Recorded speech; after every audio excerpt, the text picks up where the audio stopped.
Hello everyone, welcome to curiosity box. आज हम देखेंगे फर्स्ट लॉ एक आइसोलेटेड सिस्टम के लिए और साथ ही साथ हम देखेंगे फ्री एक्सपेंशन प्रोसेस में केस का एनालिसिस कैसे होता है। So now let us start with our today's lecture. देखिए, आइसोलेटेड सिस्टम में आपको समझा चुकी हूँ, एक ऐसा सिस्टम है, बेसिकली ये एक स्पेशल केस है हमारे क्लोज सिस्टम का, जिससे ना तो मास इंटरैक्शन होगा और ना ही उससे कोई हीट इंटरैक्शन होगा और ना ही वहाँ कोई वर्क इंटरैक्शन होगा। मतलब आइसोलेटेड सिस्टम में हीट इंटरैक्शन भी जीरो हो जाएगा, वर्क इंटरैक्शन भी जीरो हो जाएगा और मास इंटरैक्शन भी जीरो हो जाएगा। तो अगर हम यहाँ पर फर्स्ट लॉ लिखें तो फर्स्ट लॉ क्या होता है? फर्स्ट लॉ होता है del Q is equals to d U plus del W. अभी मैंने आपको बताया कि आपका जो मास इंटरैक्शन है और वर्क इंटरैक्शन और हीट इंटरैक्शन सब जीरो है, तो ये हो जाएगा जीरो, ये भी हो जाएगा जीरो। यहाँ से हमको क्या मिला कि d U is equals to zero. अगर हमारा d U is equals to zero है तो हम ये लिख सकते हैं क्या कि U initial is equals to U final. मतलब हमारे किसी भी आइसोलेटेड सिस्टम की इंटरनल एनर्जी हमेशा कांस्टेंट रहेगी। आप यूनिवर्स का एग्जाम्पल देख लीजिए, यूनिवर्स भी एक आइसोलेटेड सिस्टम का एग्जाम्पल है। तो आइसोलेटेड सिस्टम का एग्जाम्पल है यूनिवर्स, तो उसकी एनर्जी हमेशा हमेशा कांस्टेंट बनी रहेगी। ठीक है, अब हम चलते हैं और देखते हैं कि फ्री एक्सपेंशन प्रोसेस क्या होता है। देखिए, फ्री एक्सपेंशन प्रोसेस में सपोज आपका ये एक कंटेनर है, ये क्लोज्ड कंटेनर है और बीच में इस कंटेनर में एक डायग्राफ वॉल लगी हुई है। ठीक है, ये आपका एक क्लोज कंटेनर है और यहाँ पर एक डायग्राफ वॉल लगी हुई है और ये कंटेनर चारों तरफ से इंसुलेटेड है। ठीक है, अभी देखिए, आपने क्या किया कि इस कंटेनर में एक साइड पे कुछ गैस फिल्ड है। ठीक है, अब आपने यहाँ से इस जो आपका ये जो डायग्राफ वॉल था, आपने इस वॉल को पंचर कर दिया, बेसिकली आपने इसे हटा दिया। तो ये गैस क्या आपको ये गैस क्या होगी, आपको खुद ही सोचिए, ये गैस अपने आप ये इस पूरे वेसल में भर जाएगी। आपको इस गैस को यहाँ से यहाँ फ्लो कराने में कोई वर्क देना पड़ा क्या? नहीं। तो देखा आपने ये गैस, और ये गैस में क्या हुआ, ये गैस फ्रीली एक्सपांड हो गई है। पहले इससे एक पार्ट में थी ये गैस, अभी दोनों पार्ट में फिल हो गई है। और ये गैस जब यहाँ पर थी, पहले ये वाले पार्ट में थी और ये वाले पार्ट में थी, और जब इस डायग्राफ को आपने पंचर किया तो दूसरे पार्ट में भी फिल हो गई। तो क्या आपको इसको इस पॉइंट से इस साइड से इस साइड लाने के लिए कोई वर्क देना पड़ा क्या? नहीं। तो यहाँ पर जो हमारी गैस है वो फ्रीली, उसका एक्सपेंशन फ्रीली हुआ है और उसमें कोई भी वर्क डन नहीं हुआ है। तो अगर मैं यहाँ पर फर्स्ट लॉ लिखूं तो क्या हो जाएगा, del Q is equal to d U plus del W. अभी यहाँ पर मैंने बताया कि कोई वर्क हो नहीं रहा है, एडियाबैटिक हमने चारों तरफ से इंसुलेट करके रखा है, एडियाबैटिक है इसलिए ये, तो यहाँ पर हीट भी जीरो हो गया। तो यहाँ हम लिख सकते हैं कि d U will be equal to zero. तो यहाँ भी U final is equal to U initial हो जाएगा। तो आप इसको देख सकते हैं कि यहाँ पर हमने अगर यहाँ पर कोई आइडियल गैस फिल की हुई हो, तो हम जानते हैं कि किसी भी आइडियल गैस के लिए जो हमारा इंटरनल एनर्जी होता है वो हमारे टेम्परेचर का फंक्शन होता है। हमारा internal energy is a function of temperature only. तो यहाँ T final is equal to T initial में लिख सकती हूँ क्या? अभी देखिए, यहाँ पर जो ध्यान देने वाली बात ही वो ये है कि ये जो हमारा एक्सपेंशन प्रोसेस है, इसका इनिशियल और फाइनल टेम्परेचर तो सेम होगा, लेकिन जब ये प्रोसेस हो रही होगी तो इस प्रोसेस में आपका जो ग्राफ बनता है ना, वो ग्राफ कुछ इस तरह का बनता है। ठीक है, मतलब जो आपकी इस तरह का भी नहीं, मैंने गलत, मतलब ये अगर आप ये आपका छोड़िए, मैं आपको प्रेशर वॉल्यूम एक्सिस पे दिखा देती हूँ, इसका ग्राफ किस तरह का दिखता है। इसका ग्राफ जो बनता है वो इस तरह का दिखता है, ये प्रेशर एक्सिस हो गई, ये वॉल्यूम एक्सिस हो गई और ये कांस्टेंट टेम्परेचर लाइन है। ठीक है, यहाँ कांस्टेंट टेम्परेचर लाइन ऐसी होती है, मैंने आपको बता चुकी है। तो क्या होता है कि यहाँ आपकी जो प्रोसेस है वो, अगर आपकी ये स्टेट 1 है और ये स्टेट 2 है, तो इस प्रोसेस में थ्रू आउट आपका टेम्परेचर कांस्टेंट नहीं होता है, बस एंड स्टेज पे आपका टेम्परेचर कांस्टेंट होता है। तो आपको यहाँ पर ये बात ध्यान में रखनी होगी कि आपके फ्री एक्सपेंशन में एक तो वर्क जीरो होता है, वर्क डन इज जीरो। जो हमारी इंटरनल एनर्जी रहती है वो एंड पॉइंट्स पे कांस्टेंट रहती है, और जो हमारा टेम्परेचर भी होता है वो एंड पॉइंट्स पे कांस्टेंट रहता है, मतलब स्टार्ट हमारे प्रोसेस के स्टार्ट और एंड पे हमारा जो टेम्परेचर है वो कांस्टेंट बना रहे। अब हम एक एग्जांपल डिस्कस करेंगे जिससे आपको फ्री एक्सपेंशन और अच्छे से समझ में आ जाएगा। सो नाउ लेट अस सी। देखिए हमारा एग्जांपल में क्या है, हमारे पास एक रिजिड कंटेनर है जिसमें दो पार्टीशंस है और उसमें एक आइडियल गैस भरी हुई है। दोनों पार्टीशन में एक आइडियल गैस भरी हुई है कुछ कुछ पर्टिकुलर टेम्परेचर और प्रेशर पे। देखिए ये इस तरह हमारे पास एक कंटेनर है, हमारे पास एक कंटेनर है, उसमें ऐसा एक बीच में पार्टीशन है, ठीक है। यहाँ पर आइडियल गैस है P1, T1, V1 और जितने भी ये स्पेसिफिकेशंस दिए हुए हैं M1 इस तरह। और दूसरे कंटेनर में हमारे पास आइडियल गैस है जिसका प्रेशर और टेम्परेचर की वैल्यूज P2, T2, V2 और M2 है, ठीक है। अभी क्या करते हैं वो ये पार्टीशन थोड़ी देर बाद रिमूव कर देते हैं और पार्टीशन के रिमूव करने के बाद रिमूव जैसे ही करते हैं तो ये दोनों गैसेस मिक्स हो जाएंगी। एक बार ये गैसेस मिक्स हो जाएंगी उसके बाद हमें निकालना है कि इसका फाइनल प्रेशर क्या हो जाएगा आफ्टर मिक्सिंग। हमें ये प्रूव करना है वहां पर बेसिकली कि फाइनल प्रेशर और टेम्परेचर की वैल्यू ये होगी। तो नाउ लेट अस सी कि हमें ये वाले क्वेश्चन को करना कैसे है। देखिए क्या है, सबसे पहले तो हम यहाँ पर इक्वेशन पॉसिबल इक्वेशंस बना लेते हैं कि पहला तो ये है कि हमारा यहाँ पर दो वॉल्यूम्स थे पहले हमारा जो गैस थी उसका वॉल्यूम दो अलग अलग वॉल्यूम्स थे V1 और V2। अभी जो हमारी V3 यानी फाइनल वॉल्यूम है वो हम लिख सकते हैं V1 प्लस V2 हो जाएगी हमारी जो फाइनल वॉल्यूम रहेगी मिक्सिंग के बाद पे, ठीक है। अगर मैं यहाँ पर अलग अलग लिखूं, मैं यहाँ लिख सकती हूँ P1 V1 is equals to M1 R T1, similarly P2 V2 is equals to M2 R T2, ठीक है।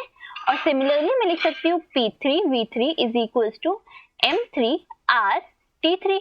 M3 किसकी, यहाँ मैंने बताया कि V3 किसकी इक्वल है V1 प्लस V2 के और M3 किसकी इक्वल हो जाएगा M1 प्लस M2 के और यहाँ बाहर मल्टीप्लिकेशन में हो जाएगा RT3। देखिए अभी मैं यहाँ पर ये लिख सकती हूँ क्या V1 को, मैं यहाँ पर मैं V3 को रिप्लेस कर सकती हूँ क्या, मुझे नहीं पता कैसे किया इस क्वेश्चन में यार। अभी देखिए इस प्रोसेस में क्या हो रहा है, हमारा फ्री एक्सपेंशन हो रहा है यहाँ पर, ठीक है। फ्री एक्सपेंशन में हमें पता है कि हमारी जो इंटरनल एनर्जी है वो कंजर्व्ड रहेगी, तो U initial will be equals to U final. U initial किस किस के करस्पॉन्डिंग आएगी, जो फर्स्ट वाली गैस है, जो फर्स्ट चैम्बर में गैस है और सेकेंड चैम्बर में गैस है, दोनों के करस्पॉन्डिंग आएगी। तो यहाँ लिख सकती हूँ M1CT1 plus M2CT2 will be equal to M1 plus M2CT3। यहाँ तक कोई दिक्कत? अब C और C कैंसिल हो जाएगा। मैं लिख सकती हूँ यहाँ पे M1 plus T1 upon M2 upon T2 whole divided by M1 plus M2 is equals to T3। ये T3 हो जाएगा यहाँ से, यहाँ तक कोई दिक्कत नहीं। अभी देखिए अगर मैं इस T3 की वैल्यू को ये वाली इक्वेशन में सब्स्टिट्यूट करती हूँ तो क्या हो जाएगा, देखिए यहाँ से मैं यहाँ पर इसके आगे का यहाँ सॉल्व कर रही हूँ, ठीक है, इसके आगे का यहाँ पर देखिए, यहाँ पर मैं लिख सकती हूँ P3 V1 plus V2 in equals to M1 plus M2 multiplied by R times M1 T1 plus M2 T2 whole divided by M1 plus M2। यहाँ तक कोई दिक्कत नहीं, M1 M2 हो गया कैंसिल। और मैंने अभी यहाँ से मैं क्या रिप्लेस कर सकती हूँ, R M1 T1 को P1 V1 से रिप्लेस कर सकती हूँ। बेसिकली मैं MRT को PV से रिप्लेस कर दूँ यहाँ पर, तो यहाँ से मुझे मिल जाएगा PV is equals to P1 V1 plus P2 V2 whole divided by V1 plus V2। ये मिल गया हमारी फर्स्ट इक्वेशन हमें। अब हमें चाहिए हमारी दूसरी इक्वेशन हम सिंपली हमें T3 की वैल्यू चाहिए, तो अगर हम यहाँ सिंपली T3 की वैल्यू सब्स्टिट्यूट कर दे इस तरह से, तो बेसिकली हम P3 की वैल्यू सब्स्टिट्यूट कर दे तो हमको मिल जाएगा हमारा T3, ठीक है। मैंने यहाँ पर लिखा V1 plus V2 whole divided by M1 plus M2 multiplied by R। अभी देखिए यहाँ पर मल्टीप्लाइड बाय V3 भी होगा, V1 प्लस V2 भी होगा इज इक्वल टू T3। तो ये और ये तो कट गया। अभी M1 T1 में M1 R1 को P1 V1 अपॉन T1 लिख सकती हूँ क्या? तो मैंने यहाँ लिखा P1 V1 plus P2 V2 whole divided by P1 V1 upon T1 plus P2 V2 upon T2। अभी देखिए हमें प्रूफ भी यही करना था और हमारा आंसर भी यही आ गया। तो यहाँ से मैंने एग्जाम्पल डिस्कस कर लिया है। इस एग्जाम्पल को डिस्कस करने का मेन मोटो ये था मेरा कि जब भी अगर आपके सामने कभी भी कोई फ्री एक्सपेंशन का क्वेश्चन आता है तो एक बार आप देख लीजिएगा कि कहीं आपको वो क्वेश्चन सॉल्व करने के लिए आप एनर्जी बैलेंस, बेसिकली जो हमारा फर्स्ट लॉ है जहाँ पर हमने U1 is equal to U2 लिया जिसकी हेल्प से, उससे आपको कोई हेल्प तो नहीं मिल सकती, क्योंकि ज्यादातर क्वेश्चन आप देखेंगे फ्री एक्सपेंशन के तो उसमें आपको ये यहाँ पर जो कंसेप्ट है कि इनिशियल एनर्जी और फाइनल एनर्जी इक्वल रहेगी हमारे सिस्टम की, वो कंसेप्ट आपको बहुत हेल्प करेगा। ठीक है,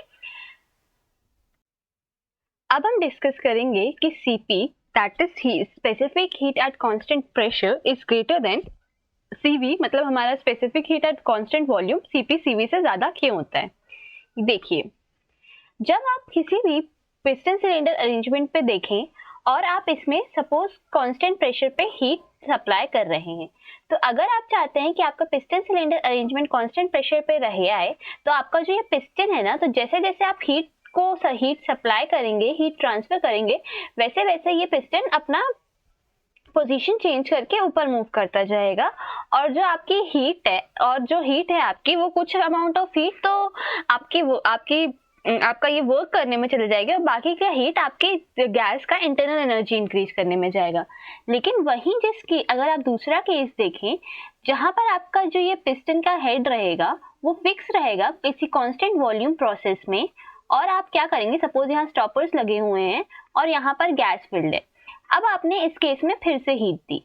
इस केस में जब आप हीट देंगे तो आपका जो ये पिस्टन है क्या वो ऊपर जा पाएगा? नहीं। तो ये जो भी हीट है, ये पूरी हीट इंटायरली यूज हो जाएगी हमारे ये गैस की इंटरनल एनर्जी को इंक्रीज करने में। तो यहाँ आप देख सकते हैं कि फर्स्ट केस में जो आप हीट सप्लाई कर रहे थे उसका कुछ पार्ट वर्क में जा रहा था और कुछ पार्ट इंटरनल एनर्जी में यूज हो जा रहा था।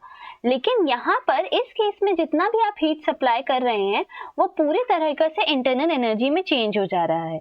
तो अब आप बताइए कि आपको फर्स्ट केस में आपको सेम टेम्परेचर चेंज अगर चाहिए तो आपको फर्स्ट केस में ज्यादा हीट देनी पड़ेगी या सेकेंड केस में ज्यादा हीट देनी पड़ेगी? ऑब्वियस सी बात है कि जब फर्स्ट पार्ट में, जैसे कि अगर आप सपोज करिए आपने 100 किलो जूल ऑफ हीट यहाँ पे दी और 100 किलो जूल ऑफ हीट यहाँ दी, तो यहाँ पर तो पूरी हीट वो इंटरनल एनर्जी में कन्वर्ट हो जाएगी। लेकिन इस केस में सपोज अगर 60 kilo joule of heat internal energy में जाती है लेकिन सिर्फ 40 kilo joule of heat work में चली जाएगी। तो यहाँ पर अगर आपको दोनों में same amount of temperature difference चाहिए, अगर आप चाहते हैं कि यहाँ पर भी 100 किलो जूल ऑफ हीट को 100 kilo joule of internal energy हो जाए, तो उसके लिए आपको यहाँ से एक्स्ट्रा हीट देनी पड़ेगी। तो ये जो हमारी हीट, क्योंकि यहाँ पर कुछ अमाउंट ऑफ हीट हमारी वर्क में कन्वर्ट हो जा रही है, तो ये जो एक्स्ट्रा वर्क हमको देना पड़ रहा है, यही रीजन है हमारा कि जो हमारी हीट है वो वर्क में जो कन्वर्ट हो जा रही है, उसकी वजह से जो आपको एक्स्ट्रा हीट देनी पड़ रही है सेम टेम्परेचर डिफरेंस के लिए, वो एक्स्ट्रा हीट ही रीजन है हमारे Cp की वैल्यू ज्यादा होने में। देखिए, सपोज अभी आपने Cp की वैल्यू, इस केस में आपको Cp यहाँ पर जो आपको Q dQ जो देना होगा वो ज्यादा देना होगा, क्योंकि यहाँ हम चाहते हैं कि हमारी इंटरनल एनर्जी में सेम चेंज है। अभी आप जानते हैं किसी भी आइडियल गैस के लिए इंटरनल एनर्जी उसका टेम्परेचर का बस फंक्शन होती है। लेकिन यहाँ पर अगर आप देखें तो अगर आपको सेम हीट चाहिए, तो same amount of internal energy चाहिए, तो आपको उसके लिए एक्स्ट्रा हीट देनी ही पड़ेगी। ठीक है, अभी देखिए in a constant volume process entire heat supplied goes into internal energy chain, increasing the temperature of water because it is not displaced. वो सेकेंड केस में जब हमारा वॉल्यूम कांस्टेंट रहता है तो हमारी पूरी हीट इंटरनल एनर्जी को चेंज करने में चली जाती है, लेकिन अगर यहाँ पर आप देखिए तो कुछ अमाउंट ऑफ हीट हमारे डिस्प्लेसमेंट वर्क पे भी चली जाती है। ठीक है, अगर आप चाहते हैं कि आपका दोनों ही केस में same amount of temperature change रहे, उसके लिए आपको इसमें एक्स्ट्रा हीट देनी पड़ेगी। ये एक्स्ट्रा हीट जो आप दे रहे हैं, यही रीजन है हमारे सीपी की वैल्यू का ज्यादा होने का। ठीक है, तो बेसिकली आपको जो हीट देनी पड़ेगी dq in a constant process volume process, अगर ये एक आइडियल गैस है तो मैं ये लिख सकती हूँ कि dh की इक्वल हो जाएगी, तो यहाँ पर m cp dt देनी पड़ेगी आपको हीट। वहीं यहाँ पर जो हीट देनी पड़ेगी वो m cv dt देनी पड़ेगी। अगर आप चाहते हैं कि आपका टेम्परेचर चेंज सेम रहे, लेकिन यहाँ पर आपको सेम इंटरनल एनर्जी के चेंज के लिए ज्यादा हीट देनी पड़ेगी, अगर आपको यहाँ ज्यादा हीट देनी पड़ रही है तो इसका मतलब है डेल्टा टी तो दोनों केसेस में सेम होगी क्योंकि आपको सेम टेम्परेचर चेंज चाहिए। इसलिए आपको सीपी की वैल्यू तो सीवी से बड़ी रखनी ही पड़ेगी। ठीक है, यही रीजन है कि हमारे सीपी की वैल्यू हम कांस्टेंट टेम्परेचर पे जो स्पेसिफिक हीट कैपेसिटी रहती है उसकी वैल्यू सीवी से ज्यादा रहती है। ओके, इस लेक्चर के लिए इतना ही, बाकी का हम नेक्स्ट लेक्चर में देखेंगे। Thank you.